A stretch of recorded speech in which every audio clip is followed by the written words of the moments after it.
जय Hind everyone. So welcome to awakening classes. तो हम स्टैट्स की क्लासेस पढ़ रहे थे। अपने पहले दो सेशन में हम ऑलरेडी स्टैट्स क्या होता है, प्राइमरी सेकेंडरी डेटा क्या होता है, उसके मेथड ऑफ कलेक्शन, क्वेश्चनर क्या होता है, ये सब डिस्कस कर चुके हैं। उसके बेसिस में हमने एमसीक्यूज भी लास्ट सेशन में प्रैक्टिस किए थे। आज का हमारा जो सेशन रहेगा उसमें हम क्लासिफिकेशन ऑफ डेटा, जो डायरेक्टली आपके सिलेबस में मेंशन नहीं है बट टैबुलेशन में यूज होता है, इसलिए इसके बारे में पढ़ेंगे। उसके बाद टैबुलेशन क्या होता है, इसके फीचर क्या है, वो देखेंगे। और डेली डोज में हम सेंसस को कवर करेंगे। टैबुलेशन पे भी एग्जाम में क्वेश्चन आया था, और डेली डोज में जो सेंसस में पढ़ाऊंगा उस पे भी आपके एग्जाम में क्वेश्चन आया था। ठीक है, सेंसस क्या, उसके फीचर क्या होते हैं, वो भी आज के इस लेक्चर में कवर करेंगे। सो बिना टाइम वेस्ट किए डिस्कशन आप अच्छे से देखेंगे और चीजों को समझेंगे। सो सबसे पहले आपको एक बेसिक चीज तो सबको पता है, what is the difference between data and information. ठीक है, सबसे पहले आपको डेटा और इंफॉर्मेशन का डिफरेंस पता होना चाहिए। ठीक है, फिर हम टॉपिक को समझेंगे, अच्छे से आपको समझ आए। देखो, डेटा क्या होता है, डेटा होता है कोई भी अनप्रोसेस्ड चीज। अनप्रोसेस्ड, ठीक है, अनप्रोसेस्ड मतलब अगर मैं मान लो यहाँ पर 10 नंबर में लिख दूं, ऐसे लिख दूं 15, 5, 6, 7, 8, 9, ऐसे मैंने नंबर लिख दिए। ठीक है, अब ये जो आपके सामने नंबर्स लिखे हुए हैं, इनसे आपको कुछ समझ आ रहा है कि ये क्या है? नहीं। तो कोई भी अनप्रोसेस्ड फैक्ट या फिगर हो, चाहे वो इमेजेस हो, वर्ड्स हो, नंबर्स हो, ये सब डेटा में आते हैं, या इनको आप रॉ डेटा बोलते हो। ठीक है, अब इसी डेटा को जब आप प्रोसेस कर देते हो, ठीक है, कोई मीनिंग देते हो, मान लो इसको मैं असेंडिंग ऑर्डर में लिख देता हूँ, या मैं लिख देता हूँ ये उन बॉयज की हाइट्स हैं, या कुछ भी ऐसे लिख देता हूँ। तो जब भी कोई डेटा जो है उसको आप प्रोसेस्ड और ऑर्गेनाइज्ड वे में लिखते हो, वो क्या बन जाती है? इंफॉर्मेशन बन जाती है। ठीक है, तो डेटा क्या होता है? Data is the unprocessed fact and figure. कोई भी अनप्रोसेस्ड फैक्ट एंड फिगर होगा उसको डेटा बोलेंगे। और जब आप उसकी प्रोसेसिंग करके उसको एक रेगुलर ऑर्डर में या ऑर्गेनाइज्ड वे में बना देते हो, तो वो इंफॉर्मेशन बन जाता है। ठीक है, तो अब सबसे पहले डेटा के रिलेटेड कुछ चीजें आपको पता होनी चाहिए। सबसे पहले रॉ डेटा क्या होता है? वो डेटा जो अनऑर्गेनाइज्ड है और जिसको अरेंज नहीं किया गया, उसको बोलेंगे रॉ डेटा या सिंपली डेटा। तो जो भी चीज जो है अनऑर्गेनाइज्ड है, उसको किसी भी तरह से अरेंज नहीं किया गया, उसको हम बोलेंगे रॉ डेटा। ठीक है, उसके बाद जब हम इस रॉ डेटा को अरेंज कर देते हैं मैग्नीट्यूड के हिसाब से या सीक्वेंस में लगा देते हैं, वो बन जाता है अरे। अरे का मतलब होता है अरेंजमेंट। अरे is a short word for arrangement. तो जब भी आप रॉ डेटा को अरेंज कर लेते हो, ठीक है, मतलब मैग्नीट्यूड के हिसाब से लगा दोगे या सीक्वेंस में लगा दोगे, तो वो बन जाएगा अरे। ठीक है, और एक इस तरह की, ध्यान सुना, एक इस तरह की अरेंजमेंट जहां पे आप डेटा को बेसिकली असेंडिंग या डिसएंडिंग ऑर्डर में लगा दो, तो उसको हम बोलेंगे ऑर्डर्ड अरे। क्या बोलेंगे? ऑर्डर्ड अरे। सिंपली अभी तक मैंने क्या बताया? सबसे पहले आपको बताया डेटा क्या होता है। डेटा होता है अनप्रोसेस्ड फैक्ट्स एंड फिगर्स, ठीक है, जिसकी प्रोसेसिंग नहीं है, प्रॉपरली अरेंज नहीं है। उसी में आ गया रॉ डेटा, जब आपका जो डेटा है वो अनऑर्गेनाइज्ड वे में पड़ा है, कोई अरेंजमेंट नहीं है उसकी, उसको आप बोलेंगे रॉ डेटा। उसी आप रॉ डेटा को जब अरेंज कर देते हो मैग्नीट्यूड के हिसाब से या सीक्वेंस में लगा देते हो, वो अरे बन जाता है। अरे का मतलब ही अरेंजमेंट होता है। और जब एक स्पेसिफिक तरह की अरेंजमेंट जहां पे डेटा को आप क्या करते हो, असेंडिंग या डिसेंडिंग ऑर्डर में लगा देते हो, उसको आप क्या बोल देते हो? ऑर्डर्ड अरे। ठीक है, दिस इज क्लियर। तो यहां पर आपको कोई दिक्कत नहीं होनी चाहिए। ठीक है, अब नेक्स्ट इज क्लासिफिकेशन। है क्या चीज है? ठीक है, क्लासिफिकेशन ऑफ डेटा हम पढ़ने जा रहे हैं। ये क्लासिफिकेशन ऑफ डेटा होता क्या है? देखो, क्लासिफिकेशन ऑफ डेटा एक ऐसा प्रोसेस है जिसमें हम डेटा को डिवाइड करते हैं, किसमें? ग्रुप्स में या क्लासेस में। और जो होमोजीनियस होती हैं विद इन द ग्रुप्स, और हिट्रोजीनियस होती हैं बिटवीन देमसेल्फ। देखो देखो, आपके पास बहुत सारा डेटा आ गया। अब उस डेटा को आपके पहले मान लो उस डेटा को टेबल की फॉर्म में कन्वर्ट करना है। टेबल भी एक फॉर्म में डेटा को कन्वर्ट करने से पहले आपको उसको क्लासिफाई करना पड़ेगा कि ये भाई गर्ल्स का डेटा है, ध्यान से सुनो, ये बॉयज का डेटा है, ये उनकी हाइट है, ये उनकी वेट है। ठीक है, पहले डेटा को अलग अलग करोगे ना। इसमें से कोई मान लो आपके पास डेटा पूरा आ गया, लमसम डेटा आ गया, उसमें आपको पहले अलग करना पड़ेगा, क्लासीफाई करना पड़ेगा। इसमें गर्ल्स कितनी है, इसमें बॉयज कितनी है, इसमें गर्ल्स की हाइट कितनी है, इसमें बॉयज के वेट कितना है या गर्ल्स का वेट कितना है। तो उस डेटा को आप क्लासीफाई करो, होमोजीनियस ग्रुप्स में बांटो। मतलब यहाँ पर गर्ल्स वाले ग्रुप में सारी गर्ल्स का डेटा आ जाएगा, बॉयज में सारा बॉयज का डेटा आ जाएगा, हाइट में उनकी हाइट्स का डेटा आ जाएगा, वेट में उनका वेट्स का डेटा आ जाएगा। इसलिए बोल रहा है कि क्लासिफिकेशन वो प्रोसेस है जिसपे आप डेटा को डिफरेंट ग्रुप्स में डिवाइड कर देते हो। जैसे मैंने 4 ग्रुप्स में डिवाइड कर दिया, गर्ल्स, बॉयज, हाइट और वेट। ठीक है, और ये जो ग्रुप्स होते हैं ये होमोजीनियस होते हैं विद इन द ग्रुप्स। मतलब अगर बॉयज वाला ग्रुप है, उसके अंदर सारे बॉयज का ही डेटा होगा, तो होमोजीनियस हो गया। और हिट्रोजीनियस होगा बिटवीन देम से, मतलब एक दूसरे से अलग होगा। मतलब बॉयज वाला और गर्ल्स वाला आपस में अलग होंगे, बट बॉयज के अंदर जो डेटा होगा वो सब बॉयज का ही डेटा होगा, वहां पर गर्ल्स का नहीं होगा। तो ये होता है क्लासिफिकेशन। तो सिंपली देखो, जब भी आप डेटा, ये पूरा एक प्रोसेस आप समझ रहे हो। अभी आप टैबुलेशन से पहले, सबसे पहले आप डेटा कलेक्ट कर रहे थे। आपने अपने पहले लेक्चर में समझा डेटा क्या होता है, फिर आपने समझा डेटा को कलेक्ट करने के क्या मेथड है, प्राइमरी और सेकेंडरी डेटा कलेक्शन के आपने मेथड सीखे। जब आपने डेटा को कलेक्ट कर लिया, फिर आपने डेटा को क्लासिफाई करना है, और क्लासिफाई करने के बाद आप उसको टेबल फॉर्म में करोगे। तो जो आपका डेटा के क्लासिफिकेशन का प्रोसेस है, उसमें क्या होता है कि डेटा को हम ग्रुप्स में डिवाइड कर देते हैं। ठीक है, आप डिफरेंट ग्रुप्स बना देते हैं। ये ग्रुप्स के अंदर, एक ग्रुप के अंदर जो डेटा होता है वो होमोजीनियस होता है, और एक ग्रुप दूसरे ग्रुप से हिट्रोजीनियस होता है। बट ये पॉइंट आपने याद रखना, ठीक है। दिस इज क्लियर, इसमें कोई इतना बताने वाला नहीं, मैंने आपको ग्रुप बना के बता दिया, ठीक है।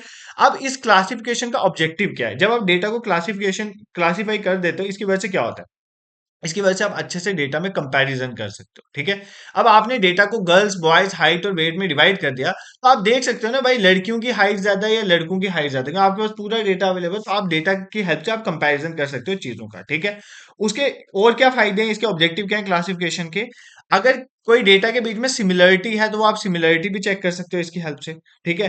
उसके बाद जो डेटा है, जो इसका कम्प्लेक्स नेचर, ऐसे लमसम अगर डेटा लेगा आप उसको समझ नहीं आएगा। तो अगर आपने डेटा क्लासिफाई किया तो आप इजी टू इंटरप्रेट कर सकते हो डेटा को, तो इंटरप्रेट करना भी इजी हो जाता है, ठीक है। और बहुत ही मतलब कंडेंस कर सकते हो आप डेटा को, एक बहुत ही बड़े डेटा को एक छोटे फॉर्म में कंडेंस करके बता सकते हो। और इसी क्लासिफिकेशन की हेल्प से आप डेटा को फर्दर टैबुलेशन कर सकते हो। आपको डेटा को टेबल फॉर्म में कन्वर्ट करने से पहले उसको क्लासिफाई करना रिक्वायर्ड है, इसलिए मैं क्लासिफिकेशन पढ़ा रहा हूं, ठीक है। सिंपल है, डेटा को क्लासिफाई करके कंपैरिजन कर सकते हो, सिमिलरिटी चेक कर सकते हो, आप इजी टू इंटरप्रेट कर सकते हो। उसके बाद एक फर्दर स्टेप है टुवर्ड्स स्टैटिस्टिकल ट्रीटमेंट, मतलब इसके बाद आप टैबुलेशन कर सकोगे, क्योंकि अगर क्लासिफाई ही नहीं किया तो टैबुलेशन कैसे करोगे, ठीक है। तो ये कुछ इंपॉर्टेंट ऑब्जेक्टिव्स हैं क्लासिफिकेशन। नेक्स्ट इज आप किस किस तरह से डेटा को क्लासिफाई कर सकते हो। तो बहुत सारी तरह से डेटा क्लासिफाई होता है।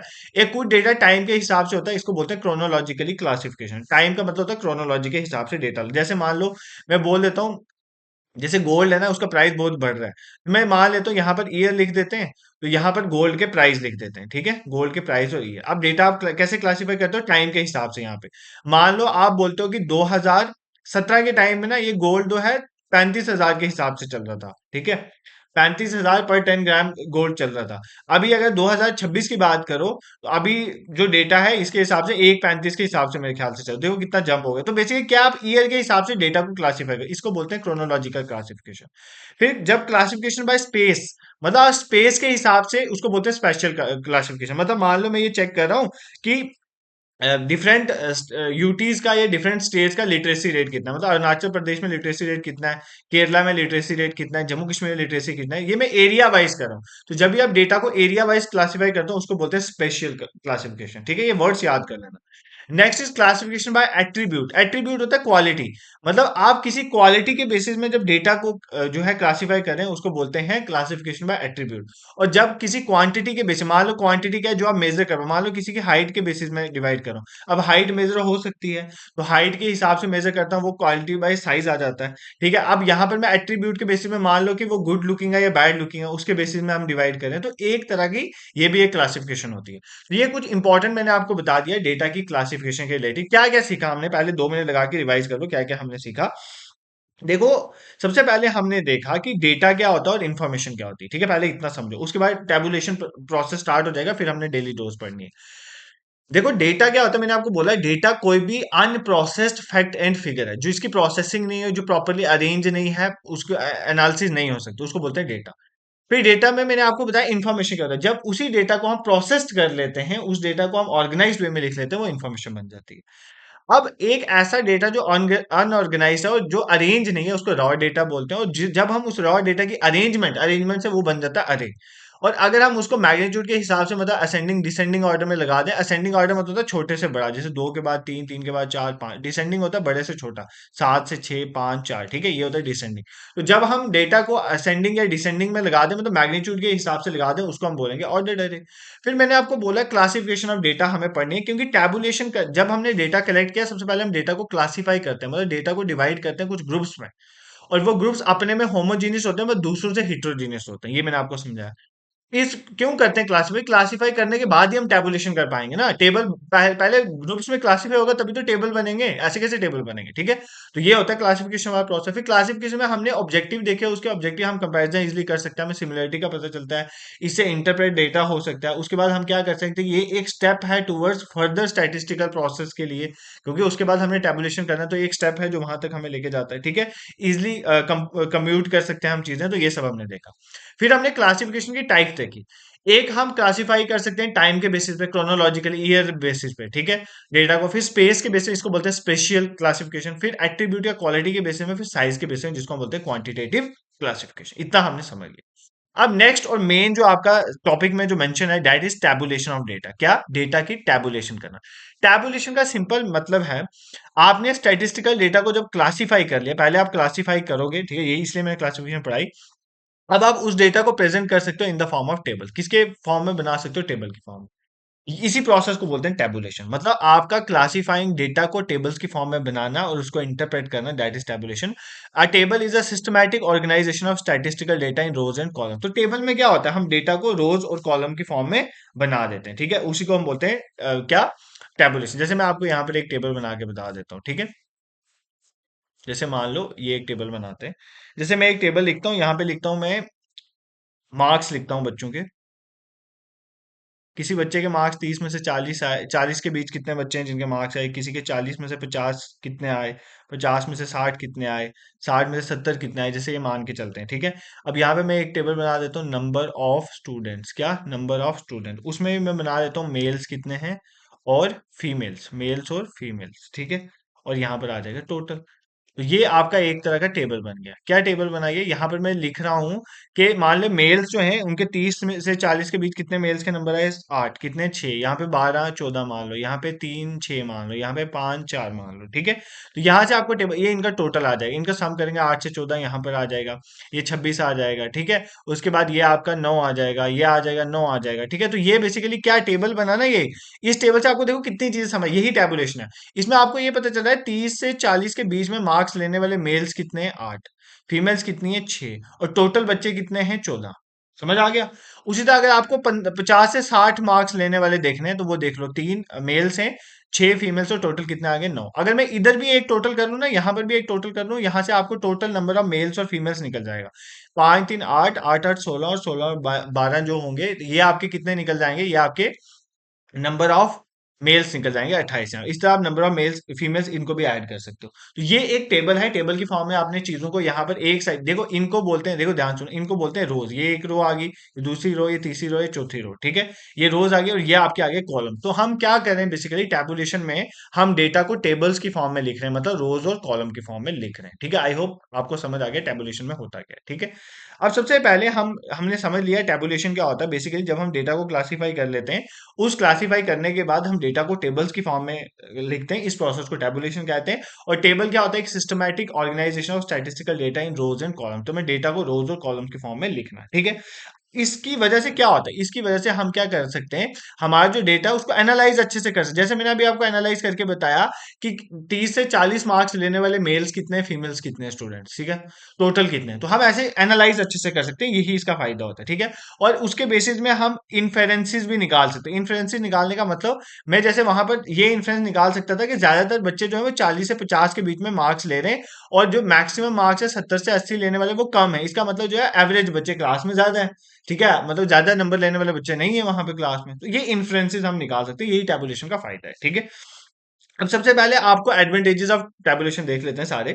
सबसे पहली बात, ये तो एक लॉजिकल स्टेप है, presenting statistical data after classification. मतलब जो आपके स्टैटिस्टिकल के मेथड्स हैं, टेक्निक्स हैं, उसमें सबसे पहले डेटा कलेक्शन आता है, डेटा कलेक्शन और क्लासिफिकेशन आता है, उसके बाद टैबुलेशन आता है, इसके बाद डायग्रामेटिक रिप्रेजेंटेशन ऑफ डेटा के डायग्राम्स, ग्राफ्स बना सकते हो, ये इसके बाद आएगा। तो ये एक तरह का प्रोसेस है, ठीक है। इसके बाद सेकंड क्या एडवांटेज है, ये रीडर को इनेबल करता है कि वो रिक्वायर्ड इन्फॉर्मेशन को बहुत आसानी से समझ सकता है, ठीक है। आप डेटा को कंपैक्ट फॉर्म में लिख सकते हो, कंपैरिजन कर सकते हो कि मेल्स ने कितने नंबर लिए, फीमेल्स ने कितने नंबर लिए, आप उनमें कंपेयर कर सकते हो। और टेबल की फॉर्म में डेटा को याद करना इजी है। देखो हमारी इसके बाद डायग्रामेटिक मेथड है, वो और इजी है। तो जो भी टेबल होगा, टेबल को सामने देखा होगा, चीजें जल्दी याद आती है। ऐसे रट के अगर 500 में आपको क्लासीफाई करके डेटा दे दूंगा, तुम्हें याद नहीं रहने वाला, ठीक है। और डेटा को इजी कंप्यूट कर सकते, कैलकुलेट भी इजीली कर सकते, जैसे मैंने टोटल इजीली निकाल दिए, ठीक है। और इजीली हम एरर और एमिशन भी निकाल सकते हैं। अगर हमारे डेटा में कोई एरर है तो टोटल से मिला मिलू के हम इजीली उसको कंप्यूट कर सकते हैं। तो ये कुछ एडवांटेजेस हैं टैबुलेशन मेथड के। अब सबसे इंपॉर्टेंट इसमें दो चीजें हैं, एक तो टाइप्स आ जाएंगी टेबल्स की, ये एग्जाम में क्वेश्चन पूछता है। और दूसरा जो टेबल का लिखने का जो बेसिकली वे है ना, उसके कंपोनेंट जो है टेबल के, वो एग्जाम में क्वेश्चन पूछते हैं। तो ये दो अच्छे से देखें, बाकी इसके बेसिस में जो क्वेश्चन आया था वो भी कवर करेंगे, ठीक है। कुछ छोड़ेंगे नहीं यार, जो बची खुची कसर होगी वो एमसीक्यूज में कवर कर लेंगे, टॉपिक पूरे वे में प्रिपेयर करेंगे।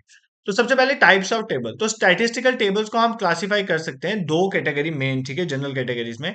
एक होते हैं जनरल टेबल्स, एक होते हैं समरी टेबल, ठीक है, जनरल टेबल और समरी टेबल। देखो जनरल टेबल नाम से ही पता चल रहा है, जनरल टेबल जो है उसमें डिटेल्ड इंफॉर्मेशन होती है, हर चीज के बारे में इंफॉर्मेशन होगी उसमें, ठीक है। मान लो कोई थीम है, उसके कोई भी थीम ले लो, जैसे मान लो पोल्यूशन की एक थीम है, उसके बेसिस में टेबल है पोल्यूशन इन दिल्ली, ठीक है, पोल्यूशन इन दिल्ली के रिलेटेड टेबल है।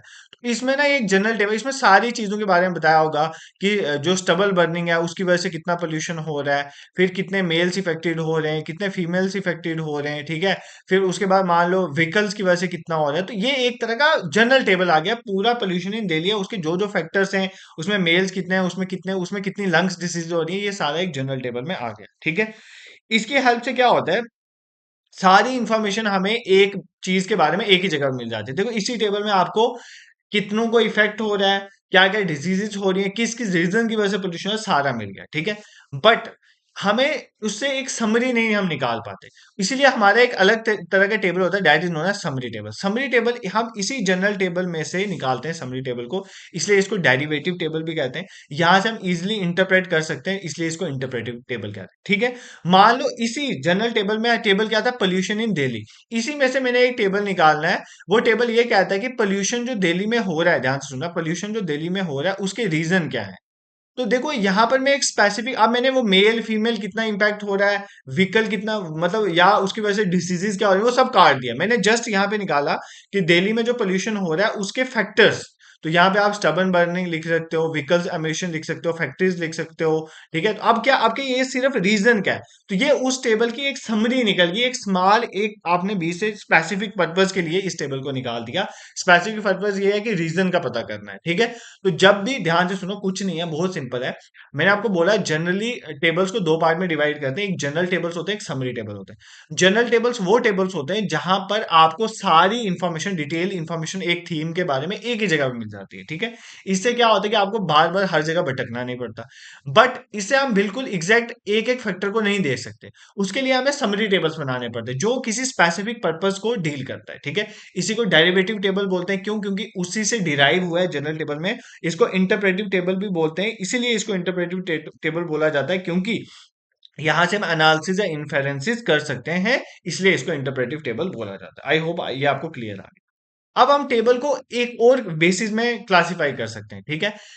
मतलब और दो कैटेगरी में भी टेबल्स को हम डिवाइड करते हैं, एक हम बोलते हैं टेबल्स को सिंपल टेबल्स, एक हम बोलते हैं कम्प्लेक्स टेबल, ठीक है। क्या बोलते हैं, सिंपल टेबल, और एक बोलते हैं कम्प्लेक्स टेबल। सिंपल टेबल वो टेबल्स होते हैं जिसमें एक ही एट्रीब्यूट की बात हो रही है, एट्रीब्यूट बोले तो कैरेक्टरिस्टिक, एक ही कैरेक्टरिस्टिक्स की बात हो रही है जिसमें सिंगल कैरेक्टर, उसको बोलते हैं सिंपल है। मान लो मैंने एक सिंपल सा टेबल बनाया, टेबल है मार्क्स और नंबर ऑफ स्टूडेंट्स, ठीक है, नंबर ऑफ स्टूडेंट्स, ठीक है, ये टेबल बना दी। यहाँ पर मैंने मार्क्स लिख दिए 0 से 10, कितने कितने बच्चों के मार्क्स हैं, 10 से 20, कितने बच्चों के मार्क्स हैं, 20 से 30, और 30 से 40, ठीक है। तो इसमें 5 बच्चे हैं, मान लो 10 बच्चे हैं, 2 बच्चे हैं, 8 बच्चे हैं। ये एक सिंगल एट्रीब्यूट लेके चल रहा हूँ, क्या, स्टूडेंट्स के मार्क्स, तो मार्क्स एक सिंगल एट्रीब्यूट है, तो ऐसे टेबल को बोलते हैं सिंपल टेबल। क्या बोलते हैं, सिंपल टेबल। जहां पर एक ही कैरेक्टरिस्टिक्स आप लेके चलो उसको बोलते हैं सिंपल टेबल। कंप्लेक्स टेबल वो टेबल होते हैं जहां पर एक से ज्यादा कैरेक्टरिस्टिक्स की बात हो, जैसे मान लो दो कैरेक्टरिस्टिक लेके चलें, या तीन कैरेक्टरिस्टिक लेके चलें, या चार लेके चलें, या जितने मर्जी लेके चलें, ये बोलते हैं कंप्लेक्स। अगर दो लेके चलेंगे तो उसको बोलेंगे बाई, दो का मतलब क्या होता है, बाई होता है ना, तो इसको बोलेंगे, देखो इसको बोलते हैं, इसको पहले सिंपल टेबल को समझो। इस सिंपल टेबल को बेसिकली हम समझते हैं यूनिवेरिएट टेबल। क्या बोलते हैं, यूनिवेरिएट। क्यों, यूनि का मतलब होता है एक, यहां पर एक ही कैरेक्टरिस्टिक्स आप लेके चल रहे हो, तो दो वाले को बोलेंगे बाई वेरिएट, ठीक है, मतलब दो वेरिएबल लेके चलो तो बाई वेरिएट बोलेंगे, ठीक है। उसी तरह जो हमारे तीन वाले होंगे उसको बोलेंगे हम थ्री वे टेबल। क्या बोलते हैं, थ्री वे, क्या बोलते हैं, three way tabulation, three way tabulation. क्या बोलते हैं, थ्री वे टैबुलेशन, टैबुलेशन।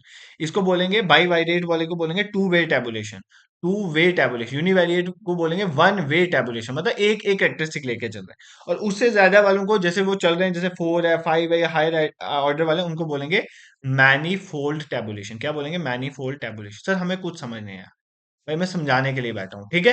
देखो हम बेसिकली पढ़ रहे हैं कि टेबल्स की क्या क्या टाइप्स हैं। पहले मैंने आपको टेबल्स दो तरह के समझाए, एक जनरल टेबल्स होते हैं, एक समरी टेबल। जनरल टेबल वो होते हैं जहां पर सारी डिटेल इंफॉर्मेशन आपको एक ही जगह मिल जाती है।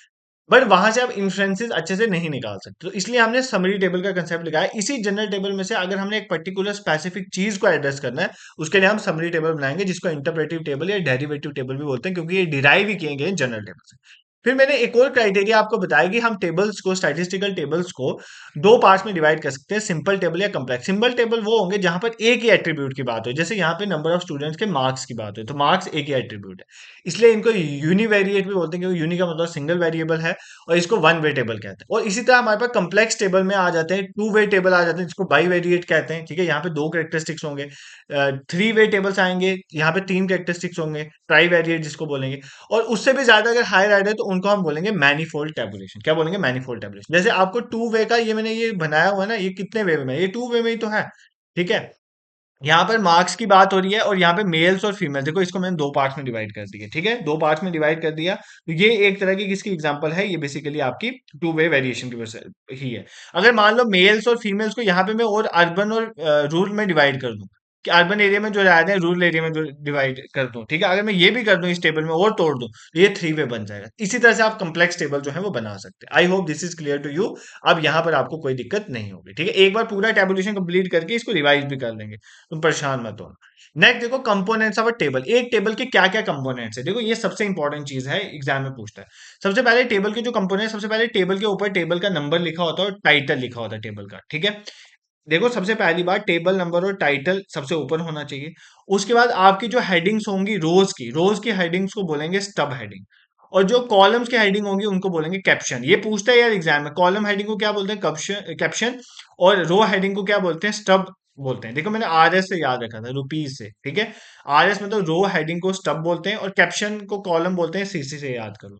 फिर उसके बाद बॉडी मतलब जो बीच में आपका डेटा भरा हुआ है, और फुट नोट मतलब फुट नोट नीचे आता है, उसमें आप लिखते हो, मान लो आपने ऊपर कोई सिंबल यूज किया है, उसका क्या मतलब है, जो भी टेबल में आपने चीजें यूज करी हैं उसको समझाने के लिए आप फुट नोट में लिख देते हो, ठीक है। और सबसे लास्ट में आ जाता है सोर्स ऑफ डेटा, कि डेटा आपने कहाँ से उठाया है, ठीक है। मान लो मैंने मोस्टपी की वेबसाइट से उठाया, ministry of statistics and programme implementation, तो मैं लिखूंगा सोर्स मोस्टपी, ठीक है। I hope this is clear to. तो ये आपका टेबल का फॉर्मेट यहाँ पे बना हुआ है, ये आपको याद रखना है। सबसे ऊपर आपका आता है टेबल नंबर, उसके बाद टाइटल ऑफ द टेबल, ठीक है। जैसे आपके टेबल में लिखा होता है ना 1.1, ये टेबल नंबर होता है, फिर टाइटल लिखा होता है, जो भी इसका टाइटल होगा। फिर ये आपकी आ गई स्टब हेडिंग। स्टब हेडिंग मतलब ये रो वन की हेडिंग, जैसे मैंने वहां पर लिखाया था मार्क्स की वो, ठीक है, वो लिखाया था, that is known as stub heading, इसको बोलते हैं रो एंट्री। और यहाँ पर जो ये जो लिखे जाएंगे, ये दूसरा कॉलम, तीसरा कॉलम, ये सारे होते हैं कॉलम्स, इनको बोलते हैं कैप्शन हेडिंग। बॉडी में ये जो बीच में डेटा भरा है, ये बॉडी में आएगा, नीचे ये आपका टोटल हो जाएगा। ये होता है foot note, if any. Foot note मतलब क्या होता है? मान लो यहाँ पर आपने कोई सिंबल लिया, कोई परसेंटेज का सिंबल है, तो आप इसको एक्सप्लेन कर सकते हो कि ये परसेंटेज का सिंबल है। फुट नोट में आप कोई भी आपके इसके अंदर कोई भी ऐसा डेटा यूज हुआ है जिसको आपको एक्सप्लेन करना चाहते हो, तो आप फुट नोट में एक्सप्लेन कर दोगे, और उसके नीचे हमारा सोर्स ऑफ डेटा आ जाएगा। ये एक टेबल को बनाने का तरीका है, ये एक टेबल को बनाने का तरीका है, ये आपको पता होना चाहिए, एग्जाम में पूछता है, ठीक है। आपको एक एक करके इन सबको समझते हैं। देखो सबसे पहले जो आपका टेबल नंबर है और टाइटल है, सबसे पहली बात जो है, आपका टाइटल ध्यान से सुनना, टाइटल बिल्कुल शॉर्ट होना चाहिए और सेल्फ एक्सप्लेनेटरी होना चाहिए। एग्जाम में ये आएगा कि क्या टाइटल जो है सेल्फ एक्सप्लेनेटरी नहीं होना चाहिए, उसके बारे में फुट नोट में बताना है, नहीं। टाइटल जो है वो खुद ही शॉर्ट और सेल्फ एक्सप्लेनेटरी होना चाहिए, आपको चीजें पता होनी चाहिए। सब तो पता है, सिंपली रो हेडिंग है और कैप्शन आपकी कॉलम हेडिंग है, ठीक है, ये भी आपको पता है। और यहाँ पर आप हेडिंग्स और सब हेडिंग्स भी ले सकते हो। मान लो आपने, जैसे मैंने लिया था ना ऊपर, जैसे ये देखो इस टेबल में मैंने हेडिंग्स भी लिए और सब हेडिंग्स भी लिए। कहाँ गया टेबल जो मैंने बनाया? ये जैसे ये नंबर ऑफ स्टूडेंट, ये हेडिंग है, उसके अंदर मेल्स और फीमेल सब हेडिंग है। तो आपने इस तरह से बनाना है कि जो हेडिंग है वो थोड़ी बड़ी बने और सब हेडिंग थोड़ी छोटी बने, या इसको बोल्ड कर दो या नहीं करो, तो ये आपको करना होता है टेबल में। ये पूछेगा एग्जाम में किसको बोल्ड करना है, किसको नहीं करना है। तो आपको मतलब हेडिंग्स और सब हेडिंग्स डिफरेंशिएट दिखनी चाहिए कि ये हेडिंग है और ये सब हेडिंग है, तो ये आपने ध्यान रखना है। फिर बॉडी ऑफ द टेबल में आपका डेटा आ जाएगा, तो ये आपको पता है, इसमें न्यूमेरिकल इंफॉर्मेशन आपने डिफरेंट सेल्स में भरनी होती है। ये नहीं है कि सेल्स में डिवाइड, जैसे ये यहाँ पर भरी है, यहाँ पे भरनी है, प्रॉपर सेल्स के अंदर भरनी है, ठीक है। फुट नोट में मैंने आपको बता दी कि फुट नोट जो है, जो भी एक्सप्लेनेशन आपने करनी है वो आपने फुट नोट में डालना है, और ये कंप्लीट होना चाहिए, ताकि अगर बाद में कोई, देखो टेबल आपने बनाया पर दूसरे को समझने के लिए आपने बीच में कोई ऐसी चीज यूज करी है टेबल के बीच जो उसको समझ नहीं आया, तो फुट नोट में उसके बारे में लिख देना ताकि वो समझ आए, ठीक है। और सोर्स ऑफ डेटा आपको नीचे अवेलेबल करवाना है, ठीक है। ओरिजिनल डेटा के बारे में बताना है कि आपने डेटा कहाँ से लिया है, ठीक है। और मतलब ये बॉटम में आएगा सबसे, सोर्स ऑफ द डेटा ये आपको पता होना चाहिए, ठीक है। और किस तरह से टेबल बनता है ये सब मैंने आपको बता दिया। देखो इसके रिलेटेड टेबुलेशन में सबसे इंपॉर्टेंट पॉइंट तो यही है, कंपोनेंट ऑफ टेबल। सबसे ऊपर table number, title, title self explanatory होना चाहिए, ये इंपॉर्टेंट है। स्टब हेडिंग बोलते हैं रोज को, और कैप्शन बोलते हैं कॉलम हेडिंग को, ठीक है। बॉडी में आपका डेटा न्यूमेरिकल वैल्यू आएंगे, वो आप कॉम्बिनेशन में सेल्स में डालोगे, उसके नीचे टोटल्स होंगे, फिर फुट नोट होगा, अगर कोई भी चीज आपको एक्सप्लेन करनी है वहां पे करोगे, और सोर्स ऑफ डेटा अगर आपके पास कोई है तो आप वहां पर लिखोगे, ठीक है। उसके बाद अब क्या है, सबसे पहले आपने क्या क्या प्रिकॉशंस यूज करनी है टेबल बनाने में। सबसे पहली बात, आपका टेबल जो है जितना प्रिसाइज हो, जितना सही हो, उतना आपने चलना है, और इजी टू अंडरस्टैंड होना चाहिए। ये तो पॉइंट आप याद, क्योंकि आप स्टैटिस्टिशियन हो भाई, आपने ऐसा डेटा बनाने के अगले बंदे को समझ आए, ठीक है। इजी टू अंडरस्टैंड होना चाहिए, उसमें कुछ भी एम्बिग्युइटी नहीं होनी चाहिए, ये तो सिंपल चीजें हैं, ठीक है।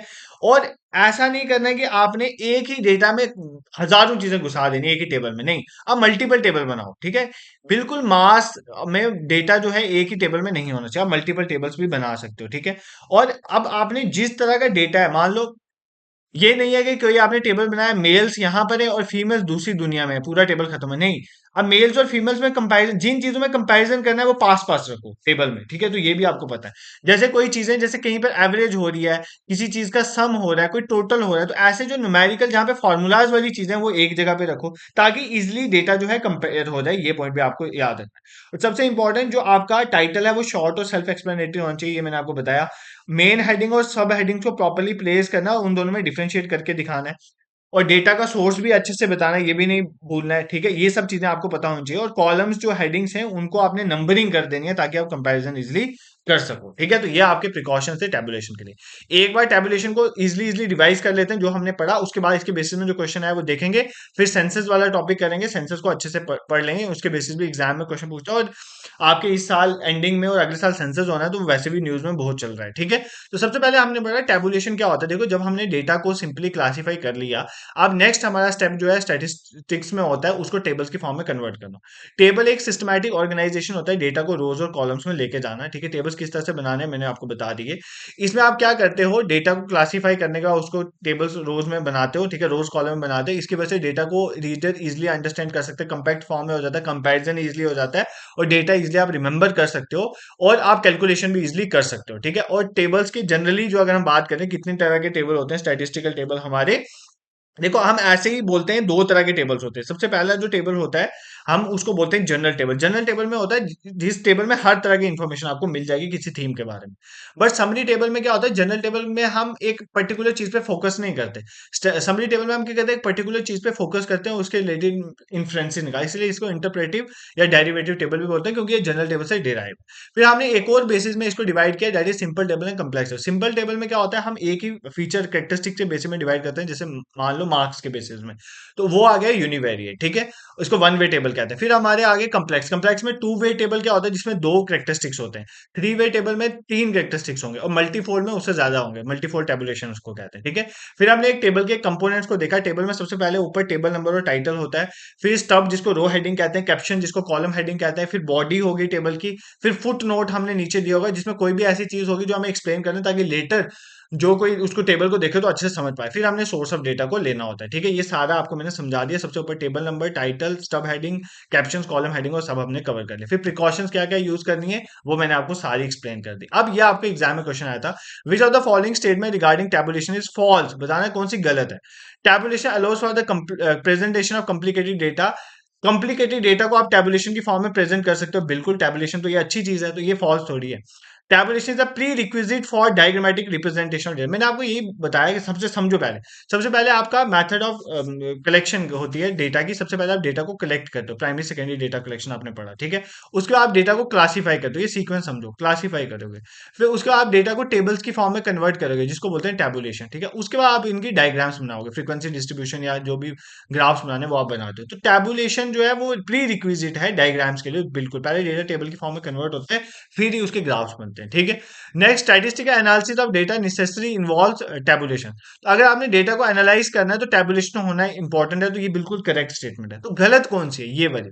Tabulation facilitate comparison between rows and not columns. ये बोला कि टैबुलेशन की वजह से आप रोज के बीच में कंपैरिजन कर सकते हो, बट कॉलम में नहीं कर सकते। क्यों? कॉलम के साथ कौन सा भेदभाव है यार? नहीं, आप कॉलम्स में भी कर सकते हो कंपैरिजन, तो ये इसकी गलत स्टेटमेंट है। ठीक है, कितना इजी क्वेश्चन था, अगर आपने कंसेप्ट अच्छे से समझा है टैबलेट। देखो यहाँ पर ना इस चैप्टर में आपको कंसेप्ट ही समझना है भाई, यहाँ पर रट्टे मारने वाली चीज ही नहीं है। अगर आपको टेबुलेशन क्या है, उसके फायदे क्या है, नुकसान क्या है, मेथड ऑफ कलेक्शन क्या था, फायदे नुकसान, क्वेश्चनर क्या है, फायदे नुकसान, बस ये 3 टॉपिक्स 4 टॉपिक्स में यहीं से क्वेश्चन आएंगे। ठीक है, नेक्स्ट डेली रोज में हम रोज कोई ना कोई ऐसा टॉपिक पढ़ते हैं जिसके रिलेटेड एग्जाम में चीजें पूछी जाती हैं। पहले टॉपिक्स में पीसी महालनोबिस के बारे में पढ़ा, फिर फादर ऑफ स्टैटिस्टिक्स के बारे में पढ़ा। आज थोड़ा लेंदी है, दैट इज सेंसस मेथड के बारे में हमने पढ़ना है। देखो, सबसे पहली बात, सेंसस मेथड को बोलते हैं कंप्लीट इन्यूमरेशन मेथड। इन्यूमरेशन मैंने आपको पता है, एक इन्यूमरेटर मतलब ट्रेन्ड बंदे होते हैं, वो घर घर जाते हैं, डेटा को कलेक्ट करते हैं, इसलिए इसको कंप्लीट इन्यूमरेशन मेथड बोला जाता है। ठीक है, सबसे पहली बात तो ये आपने सेंसस के बारे में पता करना है। ठीक है, इसमें क्या होता है, सबसे पहले ध्यान से सुनना।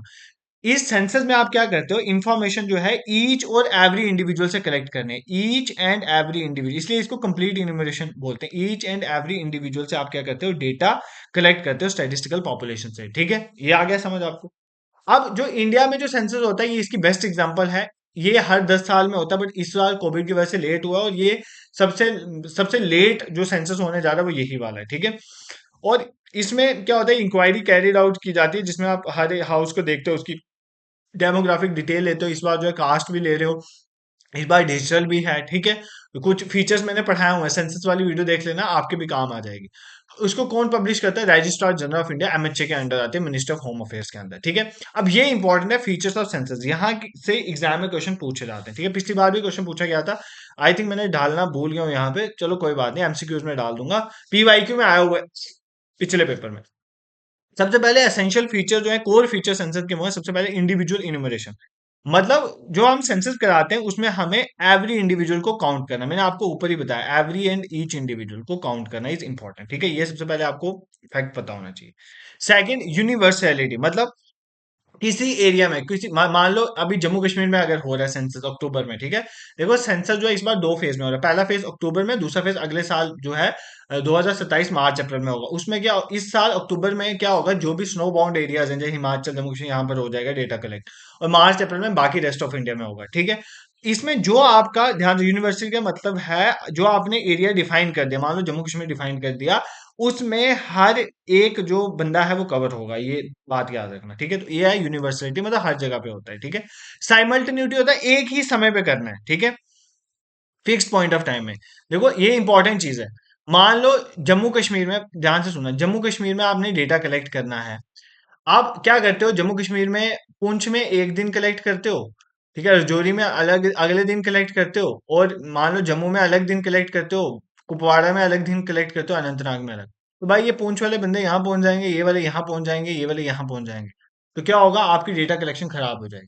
तो डेटा जब भी कलेक्ट होना चाहिए साइमल्टेनियसली होना चाहिए, तो इसलिए साइमल्टेनिटी इसका कंसेप्ट है।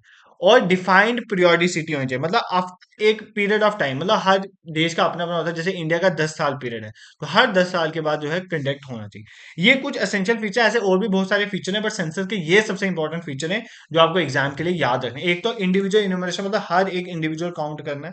यूनिवर्सलिटी है, मतलब हर एक एरिया में होना चाहिए स्पेसिफिक जो आपने बाउंड्री सेट की है। फिर साइमल्टेनिटी, एक ही समय में आपने डेटा को कलेक्ट करना, और डिफाइंड पीरियोडिसिटी उसकी होनी चाहिए, after regular interval of time जो है सेंसस होना चाहिए। मतलब इसके डिसएडवांटेज क्या है, देखो डिसएडवांटेज इसका जो मेन है ना, वो यही है कि सबसे पहली बात, ये एक टाइम कंज्यूमिंग प्रोसेस है भाई, टाइम कंज्यूमिंग है ना, पूरे देश का सर्वे करवाना हर एक बंदे का तो टाइम कंज्यूमिंग है। फिर फ्री में थोड़ी होगा, जो इन्यूमरेटर लगाओगे उनकी ट्रेनिंग होगी, उनको आने जाने के अलाउंसेस मिलेंगे, जो शेड्यूल्स बनने हैं उसमें खर्चा आएगा, तो एक्सपेंसिव प्रोसेस है। ठीक है, और उसके बाद इसके लिए मोर स्किल्ड लोग चाहिए, उनकी ट्रेनिंग करवानी है पहले। ठीक है, तो ये भी एक तरह का इसका डिसएडवांटेज है, मतलब इतने जल्दी नहीं कर सकते। इसमें एरर होने की भी चांसेस होते हैं, एरर क्रीप होगी, इतने बड़े लेवल में जब चीज होती है तो एरर क्रीपिंग वहां पर होती है। ठीक है, और मान लो ये जो सेंसस मेथड है, इसका एक और डिसएडवांटेज ये है कि अगर मान लो एरिया बहुत बड़ा है, और जो ट्रेन्ड बंदे हैं उनको उस चीज की नॉलेज नहीं है, तो वो उसके बारे में अच्छा डेटा कलेक्ट नहीं कर सकते। मान लो अब एक टीचर्स की ड्यूटी लगा दे, गवर्नमेंट टीचर्स की, मान लो जैसे सेंसस में पॉपुलेशन सेंसस होता है, इनकी ड्यूटी लगा दें टाइगर पॉपुलेशन का सेंसस करना, तो वो कर पाएंगे नहीं। मतलब आपको स्पेसिफिक नॉलेज होनी चाहिए। ठीक है, अगर आपको नहीं है तो फिर आप डेटा कलेक्ट नहीं कर सकते। एडवांटेजेस इसके ये हैं कि आप क्या कर सकते हो, एक अच्छे वे में डेटा को कलेक्ट कर सकते हो। मान लो कोई अगर इलिटरेट बंदा है, इलिटरेट बंदा, आप उससे भी डेटा अच्छे से कलेक्ट कर सकते हो, क्योंकि आपके आपको शेड्यूल तो ट्रेंड बंदों ने भरना है। उसके बाद दूसरा इसका एडवांटेज ये है कि आप कंप्लीट एरिया कवर कर सकते हो और यहाँ से आप एक्यूरेट इन्फॉर्मेशन जो है लोगों से ले सकते हो। अगर आपके ट्रेन पर्सनल ठीक है तो एक्यूरेसी का यहाँ पे ध्यान रहता है, ठीक है। अदरवाइज उसके डिसएडवांटेज। और दूसरा, अगर जो भी सेंसस कंडक्ट करवाने के अगर फीचर्स हैं वो अच्छे से फॉलो है, मतलब एक साइमल्टेनियस टाइम पे इलेक्शन हो, सॉरी सेंसस हो, ये सब चीजों का अगर आप ध्यान रखोगे तो फिर एक अच्छा सेंसस आप कंडक्ट करवा सकते हो, ठीक है। I hope this is clear to you. आपको ये चीजें समझ, देखो हमने ना स्टैट्स के तीन चार चार कंपोनेंट आपके सिलेबस के अकॉर्डिंग कवर कर लिए 3 सेशंस में। आपको मैं सेशंस का शेड्यूल बताया हुआ है किस किस दिन क्लासेस होती हैं। अगर आपको नहीं पता आप टेलीग्राम और व्हाट्सएप ग्रुप को ज्वाइन कर लो, मैं वहीं पर शो कर लूंगा। और अगर आपको मेरा पढ़ाने का तरीका पसंद आ रहा है तो पहली बात तो इस चैनल को सब्सक्राइब करो और अपने फ्रेंड्स के साथ शेयर करो अगर आपको पसंद आ रहा है तो। Second important thing is that जितने भी बच्चे हैं जो फाइनेंस अकाउंट असिस्टेंट की तैयारी कर रहे हैं, देखो आप स्टैट्स की वीडियो तक मत रुको। आपकी जो जीके की लेक्चर्स हैं वो ऑलरेडी चल रहे हैं, ठीक है। रेगुलर आपके मैं एमसीक्यू का रिवीजन सेशन इवनिंग में ले रहा हूँ। जीके इंडिया हमने कवर कर ली, जम्मू कश्मीर इंग्लिश के सेशन चल रहे हैं। तो आप वो वीडियो देखो, आपकी प्लेलिस्ट में जाओ, लिखा होगा जनरल इंग्लिश न्यूज सीरीज, वहां से कवर करो। इस तरह इकोनॉमिक्स की प्लेलिस्ट मैंने बनाई, वहां पे मैंने सब पढ़ा है, वहां पे कवर करो। आप अपना सिलेबस कवर करते चलो। एक हफ्ते तक मैं जूनियर असिस्टेंट वाले बच्चों से फ्री हो जाऊंगा, उसके बाद मेरा डेडिकेशन पूरी आप पे आ जाएगी, स्विच कर दूंगा मैं। और दूसरी बात है, आपके मॉक टेस्ट भी शेड्यूल में प्रोवाइड कर दूंगा, क्योंकि बहुत सारे बच्चे मेरे को पूछते हैं कि सर वो जो जूनियर असिस्टेंट वाला जो मॉक टेस्ट है उसमें फाइनेंस का भी है। तो नहीं, फाइनेंस का मैं अलग से प्रोवाइड करूंगा, वो विद इन 10 दिन तक मैं आपको शेड्यूल वगैरह उसका प्रोवाइड कर लूंगा। आप बस पढ़ते चलो अच्छे से, बाकी जो चीजें हैं पढ़ाना कैसे वो सब मेरे एंड पे रहना। This is for today. Thank you so much for watching. और अपने रिव्यूज कमेंट सेक्शन में आप दे सकते हो। Thank you so much.